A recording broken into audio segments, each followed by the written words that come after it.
Cette semaine à l'émission, je vous propose une mise à jour consacrée au nouvel ordre politique à Laval. Donc, une émission consacrée à tout le remue-ménage entourant le départ troublant de l'ancien maire Gilles Vaillancourt, avec un invité qui va nous confier qu'il ne reviendra pas en politique en 2013 en raison de toute cette crise. Mais avant toute chose, une brève revue de l'actualité lavalloise. Madame, monsieur, vous êtes à l'antenne de TVRL et vous regardez Mise à jour.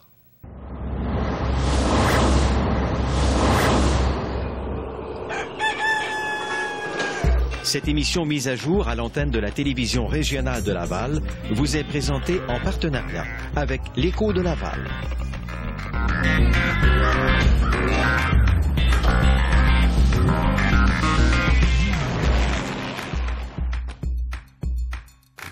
Ici Marius Brisson, je désire vous souhaiter la bienvenue à cette nouvelle mise à jour, un magazine de réflexion d'une trentaine de minutes, pendant lequel nous examinons un sujet d'intérêt en vous présentant différents points de vue. Aujourd'hui, bien, on revient sur le départ troublant de Gilles Vaillancourt de la mairie de Laval, un départ qui continue d'embarrasser toute la classe politique et qui cause encore beaucoup de déceptions et de départs. Mais avant, je vous propose une récapitulation de l'actualité locale et régionale en compagnie de notre collaborateur régulier à l'émission, Ghislain Plourde, journaliste à l'Écho de Laval. Ghislain, bonjour et bienvenue à l'émission. Bonjour Marius. Ghislain, allons-y d'abord avec un projet pilote avec l'AMT, on parle de la STL, oui, et le budget de la STL par rapport aussi à ce projet pilote. On y va avec les chiffres? Allons-y d'abord, parlons de chiffres, parlons du budget 2013 de la Société de transport de Laval, la STL. C'est un budget qui aura sensiblement les mêmes capacités. On parle de 119 millions pour 2013, le budget de 2012 était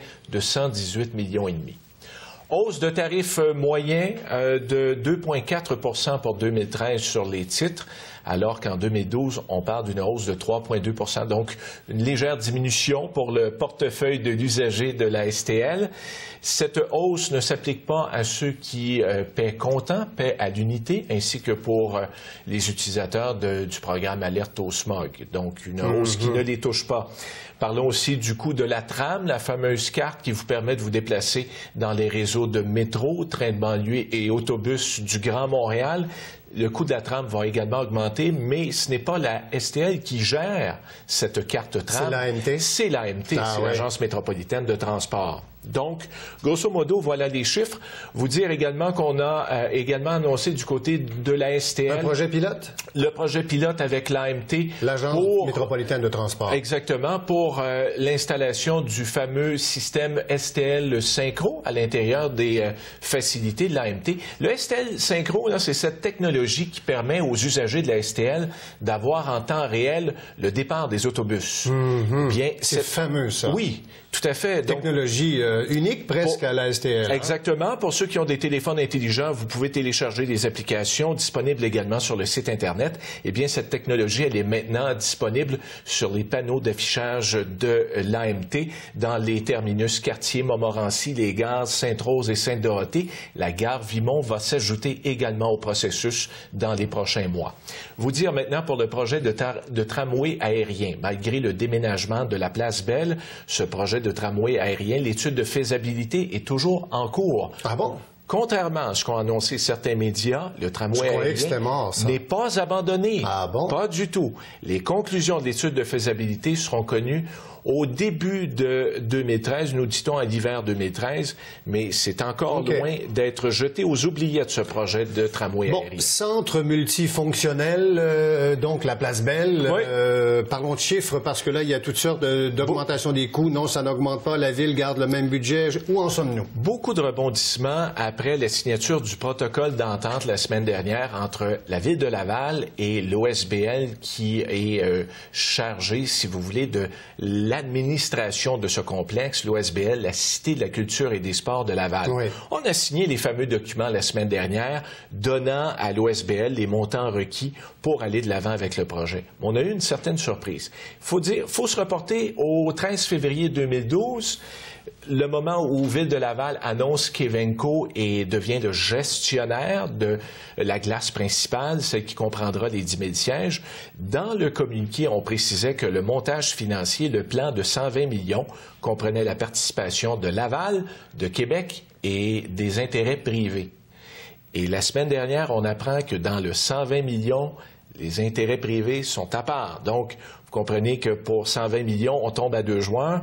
Il faut compenser. Donc, la part de Laval, qui a été annoncée pendant longtemps par l'ex-maire Vaillancourt à 42 millions, est passée à 73,6 millions. Oups!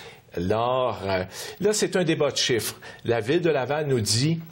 On a toujours, nous, mentionné qu'il y avait 120 millions de deniers publics. Et là-dessus, ils ont, oui, effectivement raison. Sauf qu'à l'origine, en février, on mentionnait que dans le montage financier, la part du privé était incluse. Elle fait partie à part maintenant de ce projet-là. Pourquoi donc? On nous a justifié que le principal partenaire privé, qui est Bell, et aussi le gestionnaire Evenco, vont rehausser le projet projeté au départ. Le nombre de loges revues à la hausse, oui. Le tableau indicateur. Tout à fait. Haute technologie, oui, d'une plus grande qualité que ce qui était projeté à l'origine. Donc, c'est la raison qu'on nous a servi. Sauf qu'il y a encore beaucoup de zones sombres et le gouvernement provincial, qui injecte quand même 46 millions dans ce projet-là, a mandaté les vérificateurs spéciaux qui sont à Laval depuis les dernières semaines d'examiner les chiffres, à jeter un coup d'œil sérieux à cette étude, et les conclusions des vérificateurs spéciaux seront connues d'ici les prochains jours. Merci, Ghislain. Si on veut d'autres détails, site web, le journal. L'Écho de Laval, distribué tous les mercredis, des nouvelles fraîches tous les jours sur l'échodelaval.ca, et nous sommes également présents sur les réseaux Facebook et Twitter. Merci beaucoup, Ghislain. Bonne semaine. Bonne semaine à vous. Cette portion de l'émission Mise à jour à l'antenne de TVRL vous est présentée en collaboration avec l'Écho de Laval. Cette semaine, à l'émission Mise à jour, nous avons décidé de revenir sur la nouvelle gouvernance de Laval, alors que nous accueillons le conseiller municipal extrêmement déçu par son ancien maire, Gilles Vaillancourt. Mes deux invités sur le plateau, le conseiller de Saint-Bruno, M. Yvon Martineau, qui va y aller de ses confidences et qui a décidé de ne pas revenir en politique pour les élections de 2013. Mais tout d'abord, en première partie d'émission, notre collaborateur habituel, Ghislain Plourde, journaliste à l'Écho de Laval, avec lequel nous allons refaire un petit résumé du nouveau budget, du premier budget du nouveau maire de Laval, Alexandre Duplessis. Allons-y d'abord avec les taxes. Est-ce que ça augmente? Oui ou non? C'est ça qu'on veut savoir. Gel du compte de taxes pour les résidents lavallois en 2013. C'est une très bonne nouvelle. Oui, très bonne nouvelle. Après avoir connu une hausse de 1,4 % l'an dernier, on va geler ou même diminuer le compte de taxes pour 55 % des propriétaires résidentiels en 2013. Le taux de base de la taxe foncière a été revu à la baisse de 5 cents. Il se chiffrera donc pour 2013 à 79,1 cents le 100 $ d'évaluation. Gel de taxes également pour la taxe sur les services de l'eau.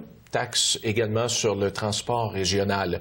Le budget total 2013 se chiffre à 748,9 millions de dollars, une hausse de 27 millions par rapport au budget de 2012.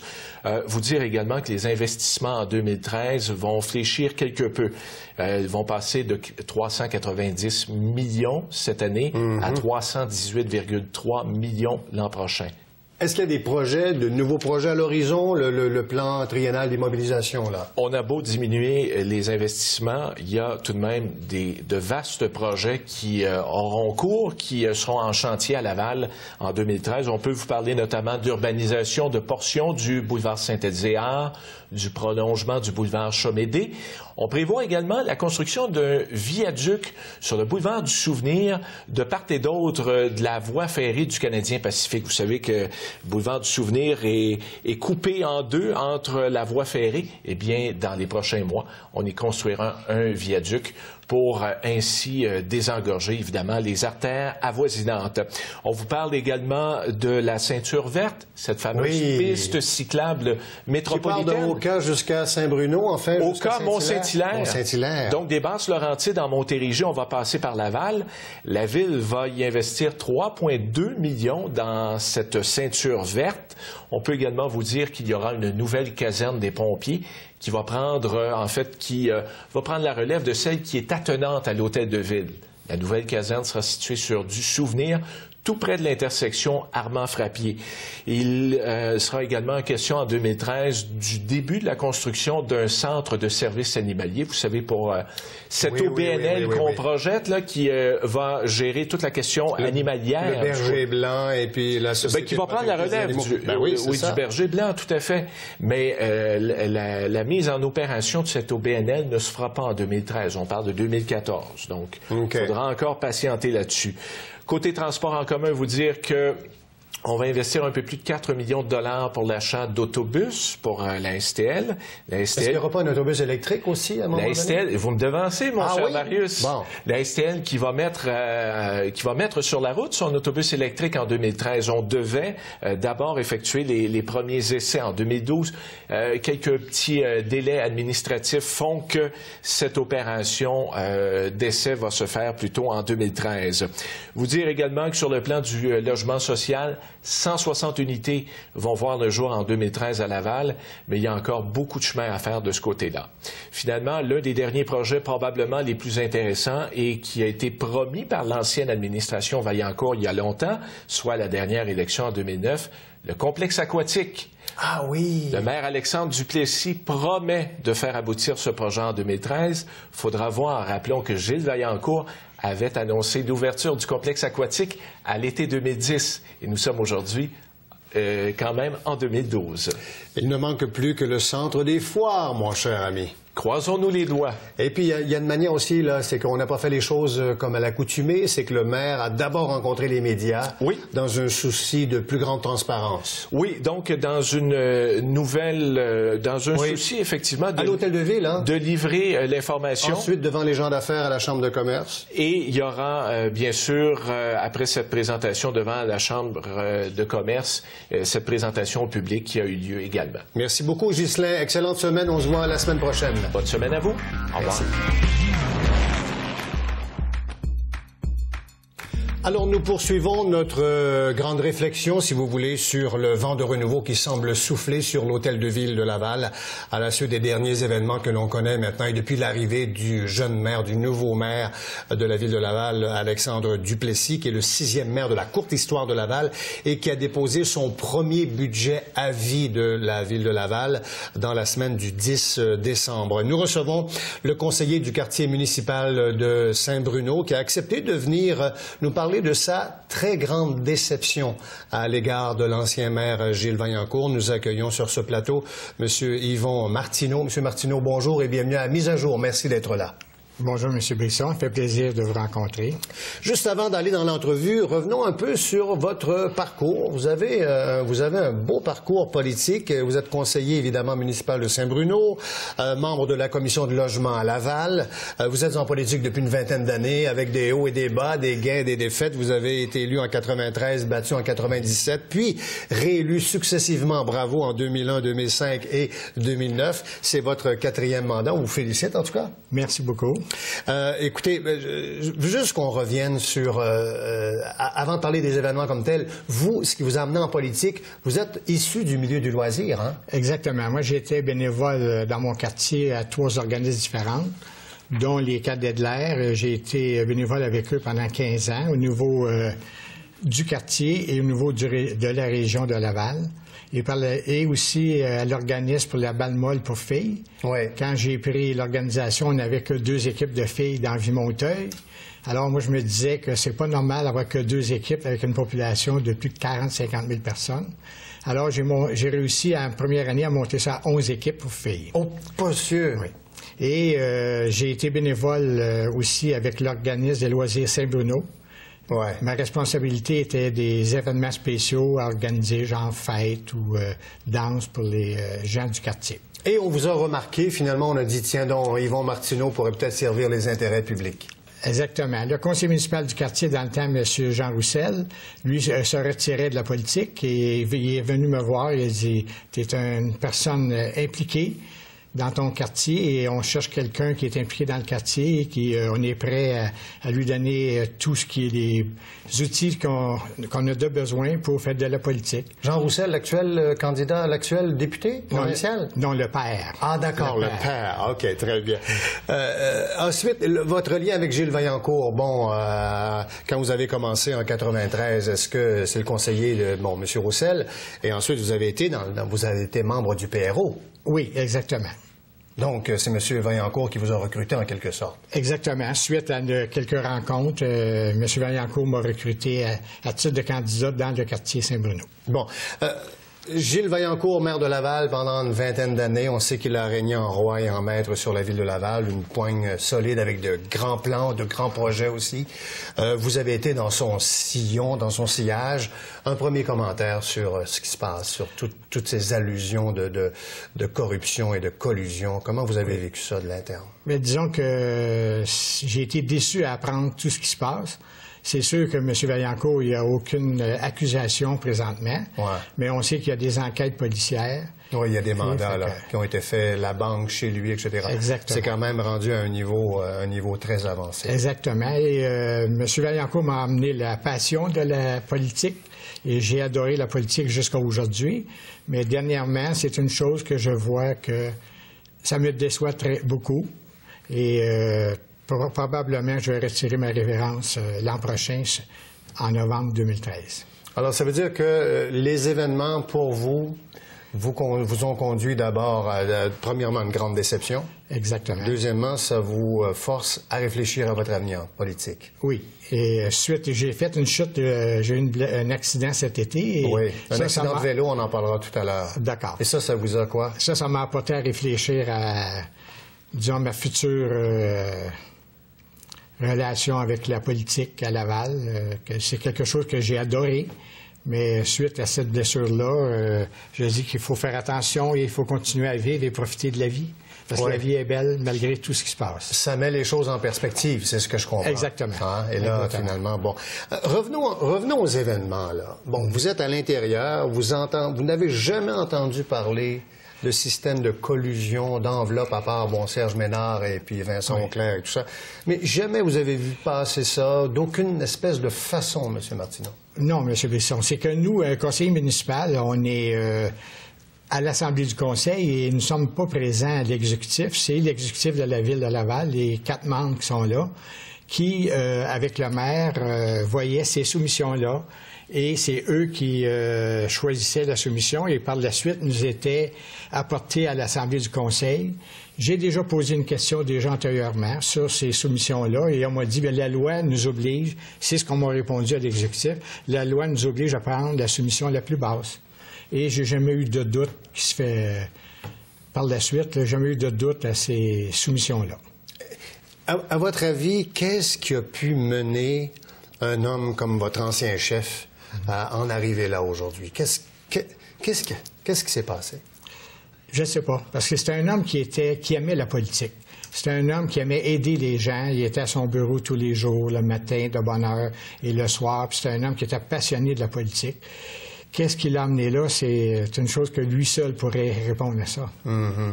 Malheureusement, on voit aujourd'hui, c'est dur à comprendre pourquoi on est arrivé là aujourd'hui. Et vous ne pouviez pas d'aucune manière soupçonner tout ce qui se passait à l'intérieur, à l'interne? Non, jamais. Et ça vous a fait quelque chose? Oui. Ça vous a blessé, ça? Oui, monsieur. Oui, monsieur. Qu'est-ce que c'est le rapport? C'est le lien par rapport à la confiance que les gens ont aux élus? C'est quoi? Qu'est-ce qui s'est brisé, là? Bien, c'est que nous, on est près de nos citoyens, et, vu qu'on est dans des quartiers, et, on est toujours près de nos organismes, des rencontres avec l'âge d'or, des dîners, des soupers. Et on se dit que les gens ont confiance en nous. Suite aux événements qu'on vient de passer là, dernièrement, bien là, on dit, là, aujourd'hui, les gens, quand on va prendre un café au restaurant, on se fait dire, bien, pourquoi vous avez fait ci, pourquoi vous avez fait ça? Alors, nous, on dit, bien, écoutez, c'est pas nous qui gérons. C'est sûr que nous, on administrait la ville en tant que conseiller municipal, mais les soumissions étaient gérées par l'exécutif et M. le maire. Ouais. Alors, nous, ça nous était apporté sur une table, là, comme quoi que c'était la meilleure soumission. Puis, pour nous, c'était quelque chose de très bien à ce moment-là. Mais aujourd'hui, on voit qu'il y a des choses qui s'est passées. Est-ce que vous pensez, M. Martineau, que l'ancien maire Gilles Vaillancourt aurait pu quitter plus tôt ou comment? Probablement. Mais c'est lui qui l'a vécu. Moi, je me dis personnellement que s'il y a quelque chose à se reprocher, je pense personnellement qu'il aurait dû quitter avant, mais s'il est resté jusqu'à la fin, probablement que lui, il se dit qu'il n'y a rien à se reprocher. Jusqu'à preuve du contraire. Lui avez-vous reparlé, M. Martineau? Non, malheureusement, moi, j'étais en convalescence dernièrement et j'ai pas eu l'occasion de le rencontrer dans les 2 derniers mois. OK. Et vous dites que vous étiez en convalescence, on va en parler tout à l'heure de votre accident. Ça a aussi eu pour effet que vous n'étiez pas au conseil municipal lorsqu'on a nommé le nouveau maire de la ville, le remplaçant de Gilles Vaillancourt, Alexandre Duplessis. Vous n'étiez pas là pour voter. Il manquait 2 personnes, dont vous. Exactement, mais j'ai eu à l'occasion 4 téléphones dont j'ai assisté au caucus, au téléphone, et on m'a demandé mon opinion à ce moment-là. Et ça leur disons, les caucus ont duré environ entre 30 et 40 minutes chacun. Et j'ai pu voir qu'est-ce qui se passait. Et vous n'avez quand même pas voté par procuration, par exemple? Là. Non, ça, on n'a pas le droit de voter par procuration. Mais j'ai reçu un téléphone de Mme Jocelyne Gartin pour me demander si j'appuyais M. Duplessis. Et moi, j'ai dit, bien, il n'y a pas quelqu'un d'autre qui doit se présenter contre M. Duplessis, et elle m'a dit, j'ai pas eu de réponse. J'ai eu 3-4 secondes de silence au téléphone, et elle est revenue à savoir, est-ce que tu vas appuyer M. Duplessis? J'ai répondu non. Ah, OK, d'accord. J'ai attendu dire que M. Jacques Saint-Jean se présentait, et j'avais décidé d'appuyer M. Saint-Jean. Est-ce qu'on peut confier aux téléspectateurs qui nous écoutent pourquoi vous avez choisi M. Saint-Jean? Bien, moi, avec tous les événements qu'on vit aujourd'hui, c'est que je voulais qu'on change l'administration et l'exécutif. Et je me suis dit avec M. Duplessis que moi, je crois que c'est le dauphin de M. Vaillancourt. Alors, il n'y a rien de changé aujourd'hui. L'exécutif aujourd'hui, c'est les mêmes qui étaient là antérieurement et aujourd'hui et demain qui vont être encore là. Et j'aurais préféré qu'il y ait un changement. Ah bon, OK, d'accord. Pour vous, il n'y a rien de changé à l'Hôtel de Ville, là? Ben, disons qu'il y a des choses qui vont changer à l'avenir. Il va y avoir probablement plus de transparence. Et la direction générale de la Ville, Maître Turbide, c'est sûr qu'il va avoir l'œil ouvert. Et nous aussi, on va poser plus de questions à nos caucus. OK. Donc, on a déjà vu une première réaction du maire qui a été nommé, Alexandre Duplessis. Lors du dépôt du budget, par exemple, il a présenté le budget aux citoyens avant de le présenter aux gens d'affaires à la Chambre de commerce. Pour vous, c'est un geste qui est positif? Oui, oui. C'est un geste qui est normal à la ville, à Laval, et on l'a vécu à tous les budget, à tous les ans, on présente le budget au Lavallois. Vous dites que M. Duplessis, l'actuel maire, est le dauphin de Gilles Vaillancourt. Est-ce que vous vous êtes rallié, monsieur? Est-ce que vous travaillez avec lui de concert? Ou comment c'est les relations maintenant? Bien, moi, je suis revenu, ça fait seulement 15 jours environ, et j'ai pas eu l'occasion de le rencontrer personnellement. OK. Mais j'ai l'intention de le rencontrer. Votre intention, c'est de collaborer, de faire avancer les dossiers de votre quartier, j'imagine? Oui, parce que dans mon quartier, on fait des engagements à chaque 4 ans et j'ai 2-3 projets que je vois dans le PTI de 2013, 2014, 2015 et on a encore retardé à 2014. Alors que moi, je voulais que ces dossiers-là soient terminés pour 2013. Vous savez, les loisirs Saint-Bruno à Laval, c'est un organisme assez populeux. Et ils n'ont pas de locaux permanents. Ils ont seulement une petite école avec 2 classes où les jeunes vont danser, mais le comité des loisirs doit être réparti à 3-4 endroits différents. Alors, pour eux, c'est difficile. Moi, j'avais demandé, lorsqu'on aurait fait la piscine Paradis, j'avais demandé qu'on refasse le chalet, parce que c'est un chalet qui date de 30-40 ans. Et on m'a dit, oui, on va mettre ça sur les engagements depuis environ de 8 à 10 ans que ça a été dans mes engagements. Et on m'a toujours retardé encore à chaque PTI, d'année en année, le montant pour réagrandir mon chalet de la piscine Paradis. Et la politique est encore en vous. Hein? Vous souhaitez encore faire avancer les choses pour les citoyens. Oui, monsieur. J'aimerais que, même si j'avais quitté en novembre 2013, j'aimerais que le chalet, qu'on commence les travaux. C'est confirmé, ça? Vous allez quitter, c'est sûr, là? Oui, monsieur. Ah oui? Vous allez faire quoi? Disons, moi, je suis un retraité du gouvernement du Québec. J'ai été enquêteur toute ma vie pendant 30 ans et je vais profiter de la vie et profiter de ma famille, mes petits-enfants. Vous faites du sport aussi, du ski, du vélo. Ça nous amène à parler de votre accident. En terminant, quelques mots sur cet accident. Un accident qui aurait pu vous coûter la vie. C'est incroyable. Vous avez fait une chute en vélo. Oui, exactement. Cet été, là, le 18 juillet, je me promenais sur la piste cyclable à Vimont, sur le long de la voie ferrée. Et j'ai pris une courbe de mauvaise façon et j'ai tombé, j'ai chuté. Et je me suis brisé 2 côtes et j'ai eu une hémorragie interne au thorax. Et j'ai été transféré de la Cité de la Santé à l'hôpital Notre-Dame pour opération d'urgence. Et j'ai été là pendant 10 jours et ça aussi, ça m'a fait réfléchir à mon avenir. Est-ce que vous allez refaire du vélo? Ça, c'est des questions que mon épouse me pose et mes filles. Et je me dis pourquoi pas. Ben oui, c'est ça, dans le fond. Mais il reste aussi que votre accident est un peu sournois dans le sens que le premier médecin à la Cité de la Santé, sans vouloir l'accabler, n'avait pas détecté que votre côte avait causé une petite hémorragie. Il y avait une veine qui avait été rupturée. Hein? C'est arrivé le 18 juillet, c'était un mercredi. J'ai été transporté par ambulance à la Cité de la Santé. Ouais. Et là, on m'a passé des rayons X et le médecin est revenu 1 heure après environ. On m'a dit, monsieur, retournez chez vous, vous avez 2 côtes de fêlés. Et le temps ça va se réparer avec le temps et bonne chance. Et vous êtes revenu fiévreux plusieurs jours plus tard. Exact. 8 jours plus tard. Et là, on vous a transporté d'urgence et là, il a fallu vous opérer très rapidement. Exactement. Et là, vous auriez pu perdre la vie, là, vous auriez pu rester. J'ai eu des très bons soins, je ne peux pas rien dire contre ça, mais c'est pas la faute du médecin non plus, le fameux 18 juillet. Ouais. Le médecin n'a pas vu que c'est une petite artère qui a coulé pendant 8 jours. Qui s'est accumulé 4 litres de sang qui m'ont enlevé à la dernière seconde. Mais lui n'a pas pu le voir le fameux 18 juillet. Mais tout ça fait réfléchir, M. Martineau? Oui, monsieur. Parce que j'ai été près de la mort et j'ai pensé à mes parents. Et je me suis dit, non, faut que je vive. Je suis rendu à 68 ans, puis on dit que... Aussi, c'est bon de laisser la jeunesse prendre la relève. Et moi, je suis de ceux qui aient confiance à la relève, aux jeunes d'aujourd'hui. Bien, merci beaucoup, M. Martineau. Yvon Martineau, conseiller municipal du quartier Saint-Bruno, donc qui annonce son départ de la vie politique pour les élections de 2013. Merci beaucoup de nous avoir fait ces confidences sur ce plateau et je vous souhaite une bonne continuité d'ici 2013 et puis une bonne retraite ensuite. Je vous remercie beaucoup. Au plaisir, M. Martineau. Nous allons faire une pause, Madame, Monsieur, et nous revenons tout de suite après avec le mot de la fin, à mise à jour.